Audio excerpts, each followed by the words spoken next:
ভিক্ষুক রাস্তা দিয়া যায় আর জমিদারের পুত্রবধূও যায়। একজন সামনের থেকে আসতেছে, একজন সামনের দিকে যাইতেছে। দুইজনের ক্রসিং এর সময় ভিক্ষুকের গায়ের কাদা জমিদারের পুত্রবধূর গায়ে লেগে গেছে।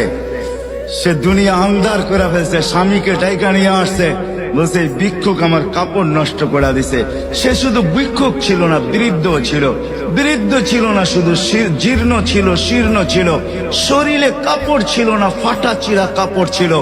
পায়ে জুতা ছিল না, পেটে ভাত ছিল না। জমিদারের পুত্র সইতে পারে নাই, যৌবনী শক্তি সয় তো সয় কি কইরা।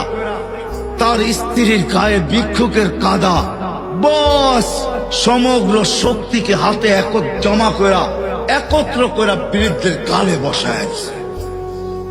বৃদ্ধ কিচ্ছু বলে নাই, শুধু উপরের দিকে তাকায় দুই তিনটা শব্দ উচ্চারণ করছেন।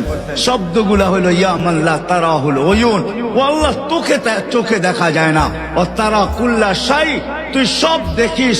ফারা তারা মা বি, তুই কি দেখিস না আমার সাথে কি ঘটতেছে, এটা কি দেখিস না?